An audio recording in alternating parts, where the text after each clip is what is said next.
Bueno, buenos días, muchas gracias por la invitación. Yo voy a poner acá un reloj que me diga para no pasarme. Muchas gracias por la invitación al Inter-American Institute for Democracy. Muchas gracias a Carlos, muchísimas gracias, por supuesto, también a Beatriz.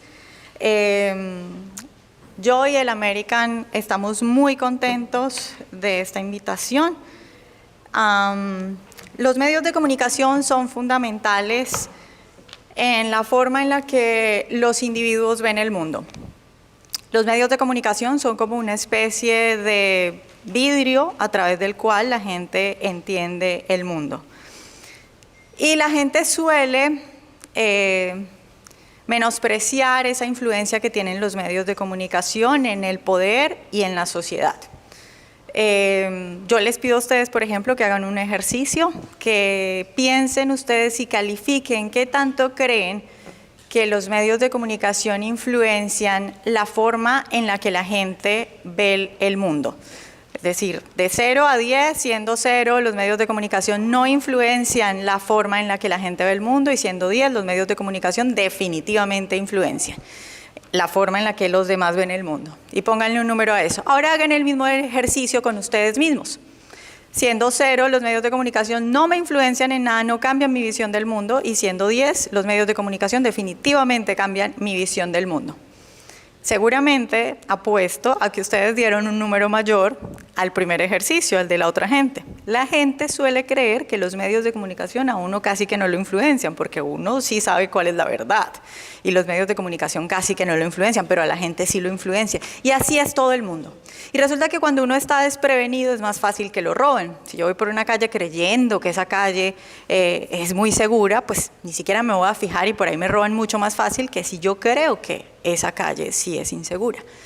Y la gente suele creer que los medios de comunicación son imparciales. Estoy haciendo acá un ejercicio, digamos, de autorreflexión, porque soy periodista y quiero que los periodistas y la gente que consume medios hablemos de esto. Yo creo que desde el momento en el que uno decide cuál es la información que va a presentar, uno ya tiene ahí cierto grado de parcialidad. Por ejemplo, acá en este país a muchos periodistas se les ocurrió que no era interesante o importante hablar de cierta computadora que se perdió, y que a ese personaje que se le perdió la computadora, entonces era mejor presentarlo no como un hombre lleno incluso de delitos, sino más bien como un hombre que tuvo unas debilidades y que incluso es un modelo a seguir porque se redimió y ahora está saliendo adelante, ahora pinta cuadros, una causa completamente increíble. Entonces los medios de comunicación no son el cuarto poder, son el poder. Los medios de comunicación pueden poner y quitar presidentes. Los medios de comunicación pueden destruir la imagen de alguien que incluso no es culpable de lo que se lo ha acusado. Y que después, cuando sale el juicio y se dice, no, este señor era inocente, ahí ya los medios de comunicación no cubren nada. Porque antes sí hicieron todo un escándalo con las acusaciones y eso. Entonces, la situación en Latinoamérica es muy complicada. Efectivamente, como lo han expresado ya mis compañeros de mesa, hay una persecución brutal a los periodistas, y yo sí quiero decir que obviamente hay excepciones, hay casos de todos los lados, pero fundamentalmente esas persecuciones brutales vienen de totalitarios, sí, pero sobre todo de totalitarios socialistas, de regímenes socialistas que persiguen a los periodistas. Y ahí quiero hacer yo entonces énfasis en esta reflexión sobre el trabajo de los periodistas, y es preguntarme por qué tantos periodistas aupan o sacan adelante a políticos y a partidos políticos que después van a acabar con la democracia y que después los van a perseguir. Porque a mí me parece eso muy raro. Es decir, yo creo, y de esto hay cifras, no es solo lo que yo piense. Por ejemplo, acá en Estados Unidos, solo el 11% de la gente que se identifica como republicana cree que los medios de comunicación hacen un buen trabajo. Eso quiere decir que aquella gente acá en Estados Unidos que está del centro a la derecha está completamente huérfana de medios y cree que los medios no representan o no dan la información que ellos quieren. Y entonces, la pregunta es, ¿por qué la mayoría de los medios, de nuevo, impulsan regímenes o gobiernos o políticos que luego van a acabar con la democracia como está pasando en Latinoamérica. Y la primera pregunta que yo me haría es, ¿qué tan independiente es la prensa cuando un gobierno o un político es el que más dinero da? Y estoy hablando de la pauta, del dinero que le da a los medios de comunicación, que eso es muy normal. ¿Cuál va a ser la línea editorial de una emisora, por ejemplo, si el que principalmente pone dinero es el gobierno o cierto político? Y ahí hay una reflexión para los inversionistas. Si usted tiene plata y si usted quiere hacer algo por el mundo, los medios de comunicación son muy importantes. Y entonces fíjese en esos medios alternativos que están presentando noticias que otros medios muy grandes no están presentando. Otra pregunta, ¿qué está pasando con los periodistas y qué está pasando con las universidades? O sea, ¿cuál es la explicación a que la mayoría de los periodistas tengan una afiliación política clara? Porque es que ni siquiera disimulan. Ya, se pintan como, muchos se pintan como, no tengo aquí ninguna afiliación política, pero es claro que sí la tienen. En Guatemala hay una universidad que se llama la Francisco Marroquín. El creador de la Francisco Marroquín, ya en paz descanse, dijo alguna vez que él había planteado crear un medio de comunicación para ayudar al mundo, pero que luego se dio cuenta que no había periodistas que tuvieran las ideas que él creía que ayudaban al mundo, que eran las ideas de la libertad. Entonces, claro, yo creo el medio de comunicación, pero ¿a quién contrato si no hay periodistas que tengan esas ideas de la libertad? Sino que la mayoría, de nuevo, promueven ideas socialistas. Y entonces el señor dijo, pues me creo una universidad, y así surgió la Francisco Marroquín. Entonces, ¿qué está pasando con los periodistas y qué está pasando con las escuelas de comunicación?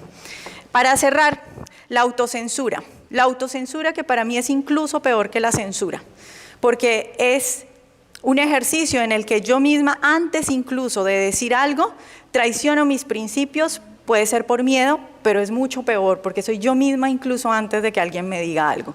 Y es esa impotencia del ser humano dejando de hacer lo que tiene que hacer. Yo en parte estoy acá en Estados Unidos, bueno, en parte no, estoy acá en Estados Unidos, porque en Colombia escribí un artículo que se titulaba Los honorables congresistas que son violadores. Y hablaba de varios congresistas de las FARC. Ustedes saben que gracias al Acuerdo de La Habana ahora hay 10 honorables congresistas que eran guerrilleros. Hay uno en particular que yo mencionaba ahí los testimonios de víctimas de las FARC que decían que a este señor le decían tornillo en los campos de las FARC. Le decían tornillo, esto es horrible, pero hay que decirlo para que la gente entienda la brutalidad de estos honorables congresistas colombianos. Le decían tornillo porque él violaba niños hombres. Y entonces los niños en los campamentos decían, viene tornillo, y se escondían cuando este violador venía. Este señor hoy es congresista en Colombia, y no solo es congresista, sino que la izquierda ha decidido que él sea el vocero en el último discurso que dio el presidente Iván Duque.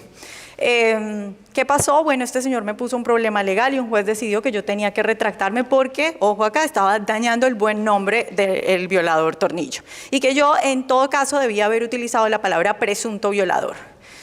Y muchos periodistas estarían de acuerdo con eso. Debiste haber utilizado la palabra presunto. Pero ¿qué pasa en un país donde todo se convierte en presunto? Presunto terrorista, presunto asesino, presunto violador. ¿Qué es lo que ve la gente? Que todos son presuntos. Pero todos sabemos que sí violó, porque es que yo no voy a poner en duda los testimonios de las víctimas y ponerme del lado de un violador. Y todos se vuelven además ex terrorista, ex asesino, que eso no existe. Una vez usted asesinó, siempre va a ser asesino. No hay ex asesinos.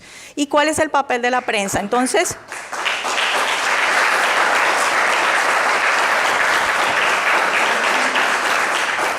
gracias. Entonces, ¿cuál es la responsabilidad de los medios a la hora, por ejemplo, en Colombia, de que Gustavo Petro sea ahora presidente? Esos periodistas que en Colombia se sientan con un guerrillero y le dicen, honorable congresista, ¿usted qué piensa de la economía? ¿Cómo le vas a preguntar a un guerrillero que solo sabe matar qué piensa de la economía? Señor, no sabe nada de economía. ¿Cuál es la responsabilidad de esos periodistas en el triunfo de Gustavo Petro y en lo que va a pasar de ahora en adelante con Gustavo Petro, con la prensa? Entonces, la reflexión final, los periodistas que de pronto no tenemos esas ideas y que entendemos lo importante que es defender la libertad, ¿qué estamos haciendo? Ojo con la autocensura, ¿estamos haciendo lo que debemos hacer? Los inversionistas o las personas que quieren poner su granito de arena, no solo con dinero, sino con otro tipo de apoyos. Usted está apoyando esos medios que están presentando noticias que otros medios no están presentando o que están haciendo un esfuerzo. Y para la gente normal que consume noticias, usted sí está apagando el canal y sí está dejando de leer esos medios que contribuyen a que esos totalitarios que luego van a perseguir a los periodistas y que van a destruir la democracia, lleguen al poder. Ustedes tienen el poder porque ustedes son los consumidores. Muchas gracias.